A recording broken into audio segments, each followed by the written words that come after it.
The conversation on violence against women takes us to South Africa, where gender-based violence and femicide in South Africa has continued to be a national problem, which is believed to be deeply rooted in a patriarchal system which manifests through multiple socio-economic and cultural behavioral patterns such as high levels of inequality, poverty, racism, unequal gender power relations, hostile gender relations, and intolerance to gender diversity.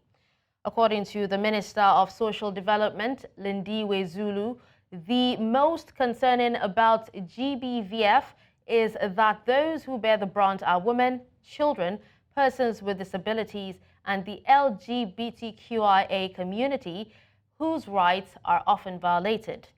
To find tangible solutions and defeat what has been declared the second pandemic for the country, the Minister of Social Development, in collaboration with the National Shelter Movement South Africa, hosted the third National Shelter Indaba in Johannesburg during the week.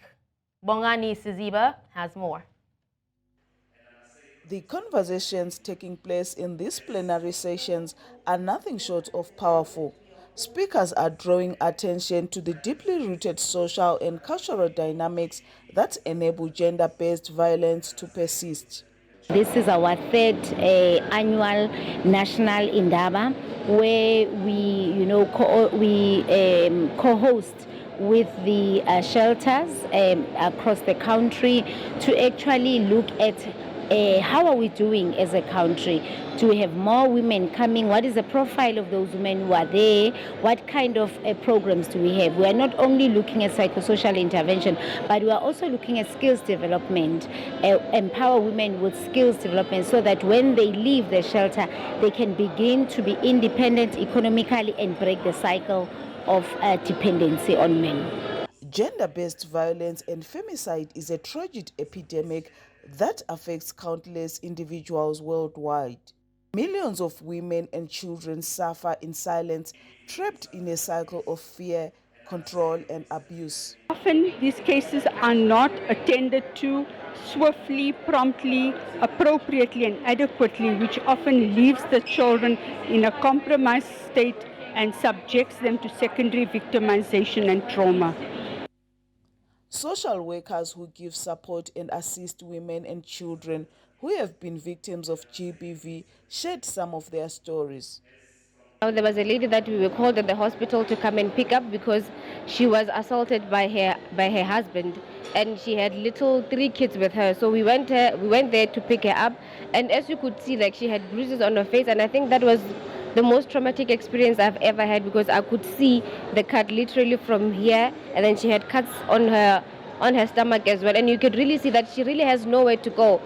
The willingness of ordinary citizens to engage in these crucial conversations is vital.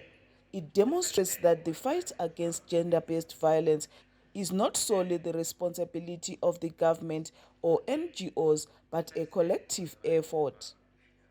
As a man, as a responsible man, what you need to do is be part of the solution. Look after your daughters, look after your mothers, look after your sisters, because that is where it starts. How you treat them will determine how you treat others. Meanwhile, according to the latest statistics, less women and children were killed in South Africa between July and September 2023, decreasing by 10.9% and 7.0% respectively. However, Minister of Police Begicele said the crime figures shows that far too many women and children in the country are not safe around people that they know and trust. Bongani Siziba for News Central TV, Johannesburg.